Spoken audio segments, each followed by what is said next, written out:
arrancamos con Ana Belén Cordero. Por favor, ¿quiere arrancar usted? Sí, sin ningún problema. Adelante, por favor. Gracias, Eduardo, y a todos. Don Palbolín.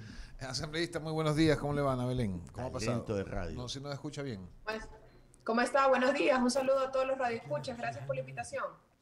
Correcto, Ana Belén, le habla Jaime Velázquez y vamos a empezar esta entrevista en la cual pues recientemente vimos un Twitter de Fernando Villavicencio que pertenece a su comisión, donde habla básicamente que las denuncias del ex contralor Carlos Polit denunció que el desvanecimiento de las glosas de Odebrecht por las que recibió 10.1 millones fue parte de un acuerdo con el gobierno de Mashi Rafael y el procurador Diego García. ¿Qué pasó? Entonces, ¿van a seguirle algún tipo de juicio a Diego García? Mire, justamente esas declaraciones del ex contralor Carlos Polit fue dentro del marco del juicio político a Pablo Celi de la Torre, que se sustanció en nuestra comisión de fiscalización. De hecho, ese video no es tan reciente, ese video debe tener aproximadamente 10 meses, pero claro, dada la coyuntura, sale en estos momentos a la luz, donde el ex contralor admite que desvaneció glosas y desvaneció o archivó informes con responsabilidad penal por orden expresa y por pedido expreso y por escrito del ese entonces Procurador General del Estado, Diego García, ¿no? Eso es gravísimo. Primero porque no se pueden desvanecer glosas sin seguir un procedimiento administrativo y dentro de los plazos previstos. Segundo, glosas de esos valores y archivar informes con responsabilidad penal, pero aparentemente lo han hecho con toda la venia legal del ese entonces Procurador General del Estado. Ahora, en lo que respecta a fiscalización, a nosotros ya no nos compete, hemos perdido competencia porque sabemos que los funcionarios públicos únicamente pueden ser fiscalizados o llevados a juicio político hasta un año después de haber salido de las funciones, que es no es el caso, digamos, de Diego García, que él dejó esas funciones hace mucho tiempo ya. Entonces, aquí lo que resta es enfrentar directamente a la justicia, ¿no? La comprendo claramente, asambleísta. Lo que pasa es que al ciudadano a pie, realmente estas cosas son las que lo decepcionan. Es decir, existe la impunidad, no existe autoridad que pueda en un momento dado seguir algún tipo de reprimenda, algún tipo de juicio contra las personas que realmente se llevan en peso al Ecuador. Y realmente este es un ejemplo de que, si bien es cierto, es hace mucho tiempo atrás, no se hizo nada en la Asamblea Nacional, no por el tema de ustedes, sino en la anterior Asamblea, que sí se conocía todo esto de aquí. Inclusive fue denunciado por Fernando Villavicencio en su momento antes de ser asambleísta. Pero no se hace nada en el Ecuador. ¿Qué hacer entonces desde el punto de vista de la Comisión de Fiscalización, que realmente hasta la presente fecha no puede funcionar al 100% porque existen algunas argucias judiciales o algún tipo de pactos políticos que no permiten avanzar? Mire, recuerde usted que en la asamblea anterior la comisión de fiscalización se la conocía como la comisión de archivo, ¿no? Entonces esa comisión, digamos, básicamente estaba ahí por calentar el puesto y no se avanzaba ni con informes ni con juicios políticos. Sabemos quién organizaba, quién lideraba la mayoría en la Asamblea Nacional en ese entonces, con lo cual esperar algo de esa asamblea era, al menos en temas de fiscalización, era imposible. Ahora, mire, yo creo que en lo que resta a nosotros, desde el gobierno, digamos, en la esfera pública, el Procurador General del Estado actual, el doctor Íñigo Salvador, anunció ayer en horas de la tarde que ha solicitado formar parte del juicio al que se acogerá el excontralor Carlos Polit en los Estados Unidos para lograr de alguna manera recuperar esos bienes, porque se sabe que esos bienes o que ese dinero que un funcionario público que gana $4.500, $4.800 mensuales no puede tener ese dinero por más que haya sido muchos años funcionario público, ¿no? Y lastimosamente esos dineros no constan o no están en el sistema financiero ecuatoriano, con lo cual la Procuraduría General del Estado, en defensa de los intereses de los ecuatorianos, ha solicitado formar parte para en alguna forma o en alguna medida lograr recuperar. No nos olvidemos que el Procurador General del Estado, en su iniciativa legislativa que tiene, planteó a la Asamblea Nacional, en concreto a la Comisión de Justicia, un proyecto de ley para recuperar justamente los dineros robados, para tener el derecho de repetición contra estos funcionarios. Y fueron los propios asambleístas de esa comisión quienes decidieron archivar ese proyecto de ley y no llevarlo al pleno, ¿no? Entonces, mire, la falta de sintonía que tienen la mayoría de asambleístas con lo que necesita la ciudadanía es evidente. Clarísimo, asambleísta. Inclusive le iba a preguntar cuál es la diferencia entre esta comisión y la anterior y cuáles son los logros que ha alcanzado hasta el momento. Bueno, hay una evidente diferencia. Primero, los juicios políticos que hemos llevado adelante. Nosotros hemos sustanciado ya 7 juicios políticos, estamos por empezar el 8º.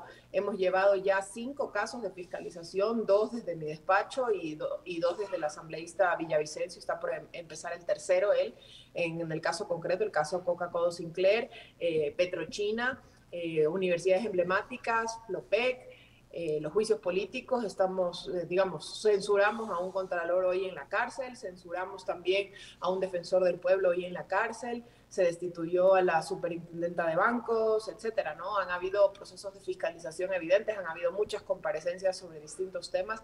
La comisión trabaja y de hecho es una de las comisiones que más trabaja en la Asamblea Nacional, ¿no? Clarísimo, vicepresidenta de la Comisión de Fiscalización de la Asamblea Nacional, Ana Belén Cordero. Le vamos a dar paso a Javier Segarra, que ya se encuentra con nosotros en la plataforma, para seguir o continuar con la entrevista. Adelante, Javier. Gracias, Jaime. Buenos días, asambleísta. Un gusto tenerla en la plataforma. A ver, yo quisiera saber cuál es la posición que ustedes tienen frente a esta fallida reunión de conciliación del CAL y el intento por hoy a las 11:15 de la mañana volverse a reunir para buscar otra conciliación o a ver qué es lo que realmente ocurre en la asamblea asambleísta. Gracias, Javier, por su pregunta muy puntual y muy justamente dada la coyuntura. De lo que yo entiendo, el juzgado que está tramitando las medidas cautelares planteadas por Guadalupe Llori la llamó, le pidió a las partes que haya una especie de conciliación. Ella está dando cumplimiento a esta orden judicial. Ella convocó a los miembros del CAL ayer, me parece a las 4 de la tarde. No llegó nadie, salvo entiendo que la asambleísta Yesenia Guamaní. De lo que yo sé lo que les puedo contar, porque eso me imagino que lo que necesita escuchar la ciudadanía, es que han habido constantes reuniones desde hace más de 2 semanas entre el asambleísta Ronnie Aliaga, el asambleísta Darwin Pereira y el asambleísta Virgilio Saquicela, hoy primer vicepresidente de la asamblea. Constantes reuniones y una de ellas, asumo yo, que era para ponerse de acuerdo para no asistir a esta reunión. Entiendo yo lo que se dice en los pasillos, porque no querían que sea en su cancha ni en su horario. Entonces, es un capricho de niños, literalmente, ¿no? Porque al final del día lo que se necesita es pasar este impasse jurídico, político, crisis de institucionalidad y avanzar, ¿no? Entonces han propuesto que sea hoy a las 11 de la mañana. Yo, por el bien de la institución, creo que debería darse esta reunión, deberían acudir, Guadalupe Llori debería hacer lo propio y, bueno, tratar de mediar este tema de alguna manera y finalmente superar esta crisis de institucionalidad, pero yo lo veo bastante difícil. A juicio suyo, ¿hay incumplimiento de funciones de la presidenta de la Asamblea en vista de que hay muchas sesiones que se han tenido que ir retrasando, postergando y no se tratan temas que realmente son fundamentales para el país? Si bien, ojo, las comisiones trabajan, pero es el Pleno el que tiene que definir en casos de normativas que tengan cada una de las comisiones que tengan su informe completo, ¿no?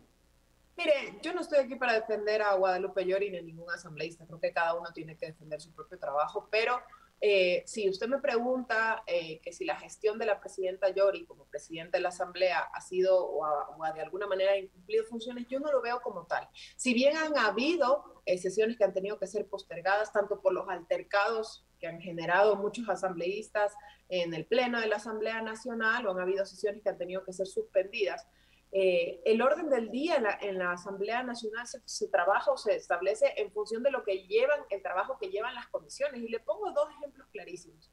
El primer ejemplo, la necesidad imperante que tiene el país. El Guayas, Los Ríos, Pichincha, muchísimas provincias sobre el tema seguridad. El presidente Lasso envió la ley del uso progresivo de la fuerza a la Asamblea Nacional hace más de 3 meses.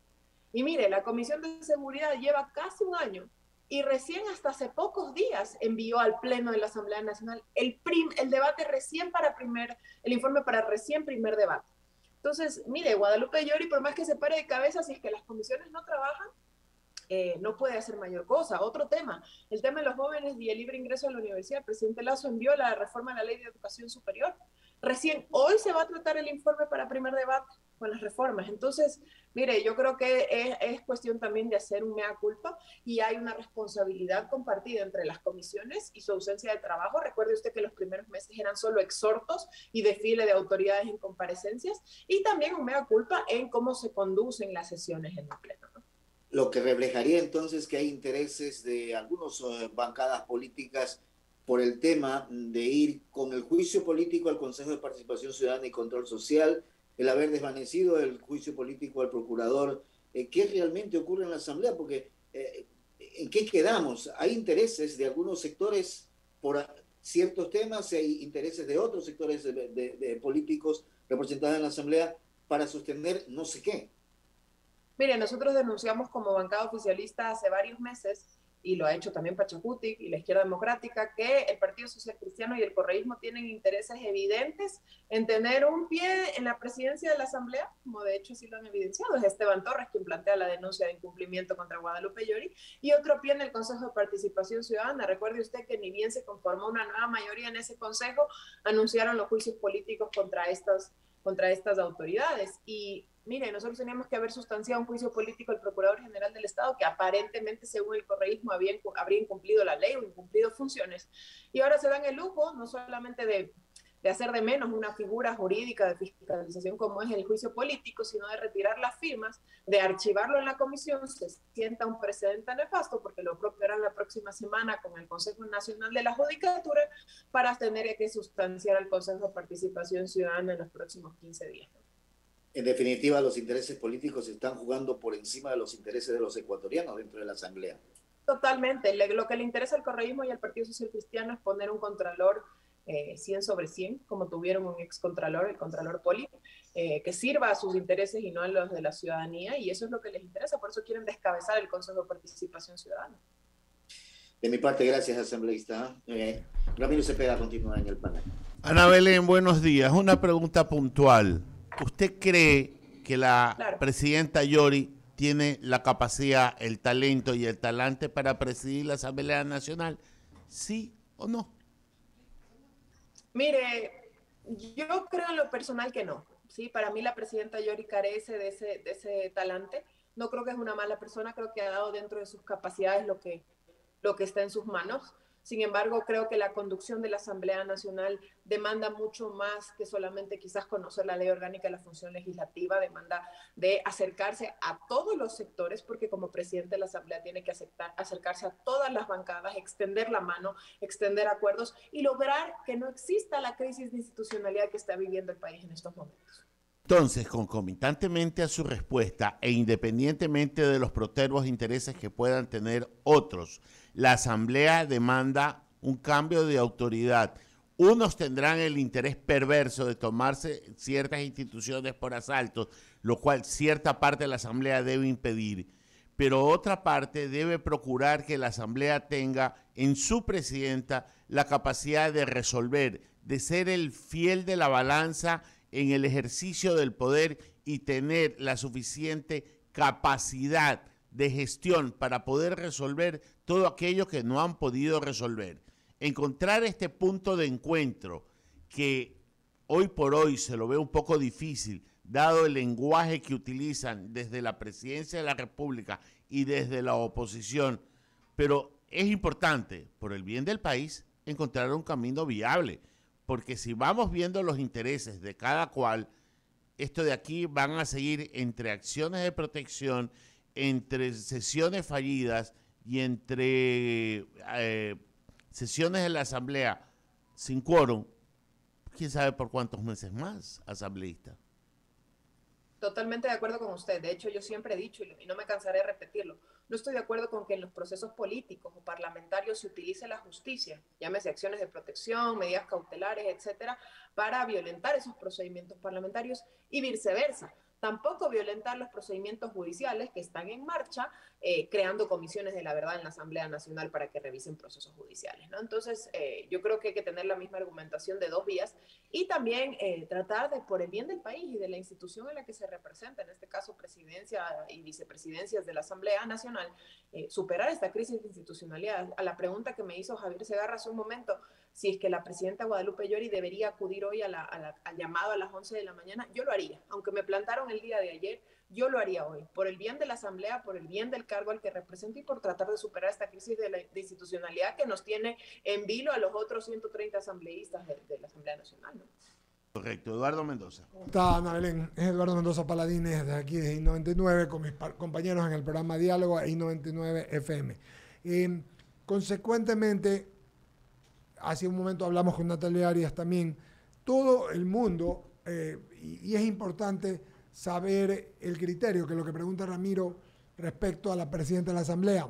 Es un buen ser humano, lo dijo usted, pero no ha hecho una buena gestión. En eso todos estamos de acuerdo. Pero ¿qué pasa si ella sale? Esa es mi pregunta. El vicepresidente Saquicela le va o estará a disposición de toda la gallada que está del lado que quieren nombrar, del lado oscuro, que quieren nombrar contralor y quieren tomarse el Consejo de Participación Ciudadana para nombrar todas las autoridades de control y arreglar todos sus temas. Uno. Y dos, porque le hago dos preguntas, esa es la primera. Y dos, las comisiones legislativas, porque entiendo que quieren cambiar el CAL, las comisiones legislativas y el CAL entrarían en ese paquete del lado oscuro. A ver, primero en respuesta a su primera pregunta, el vicepresidente Saquicela, en caso de llegar a ocupar el cargo de la presidencia, primero tendrá que ser un presidente que tienda puentes con el lado oscuro y el lado claro. Lastimosamente, la gestión de un presidente, o afortunadamente, como lo mire, la gestión de un presidente está para eso. Si tú te pones a dar la espalda a las minorías o a las mayorías, por más oscuras que se piensen que son, no está siendo un presidente no solo democrático, sino legítimo, y ocurre lo que está ocurriendo en estos momentos, gobernar solamente para, o presidir la Asamblea Nacional para un solo sector. Dicho esto, no creo que el vicepresidente Saquicela esté dispuesto a eso. El vicepresidente Saquicela le ha dado la espalda a la bancada oficialista, le ha dado la espalda a la izquierda democrática también, le ha dado la espalda también al presidente de la República en varias ocasiones, con lo cual yo no veo que él tenga una legitimidad en lo absoluto para poder ocupar ese cargo. En respuesta a su segunda pregunta, creo que la evaluación de autoridades es evidente, es necesaria. De hecho, si es que se llega a dar la destitución de Guadalupe Llori como presidenta de la Asamblea Nacional, yo creo sano y creo necesario que se deban evaluar a los 7 miembros del CAL, porque debe haber un recambio general. Aquí no es solamente tratar de poner el dedo en la presidenta de la Asamblea, sino también revisar las actuaciones de los miembros del CAL. Lo que he dicho en otros medios de comunicación, no se puede dar al mismo tiempo, porque si se presenta una denuncia contra 7 miembros, tienen que excusarse los 7 miembros, porque no pueden formar parte de su propio proceso, y los alternos o los suplentes no pueden formar parte del CAL, con lo cual nadie puede sustanciar. Hay un vacío jurídico, con lo cual tienen que presentarse al menos 2 o 3 denuncias, sustanciarse y luego las siguientes 3, ¿no? Entonces, eso en cuanto a procedimiento. Caso, y en cuanto a las comisiones, supongamos y asumamos que hay un cambio de presidente en la Asamblea, porque veo que todo se está alineando en un tiempo más, en un tiempo menos para ello. Ya se cambia el CAL. Las comisiones legislativas, la integración de las comisiones antes de los 2 años, ¿cambian, Ana Belén Cordero? ¿Tendrían que cambiar? No cambian, se mantienen, tendrían que mantenerse hasta mayo de 2023. Que falta un año más, digamos, y luego de eso sí se debe, de hecho, cambiar la recomposición de las comisiones especializadas. Agradecerle su gentileza, queda clarísimo, muy amable, y nos estaremos viendo. Mañana va a estar también por acá Fernando Villavicencio, vamos a conversar con él, presidente de su comisión. Hay que hablar mucho de temas de fiscalización, de tiempos, y le agradezco su concurrencia en nombre de todos nosotros de I99 FM y I99 TV. Y pues seguiremos conversando, asambleísta Cordero. Muchísimas gracias por su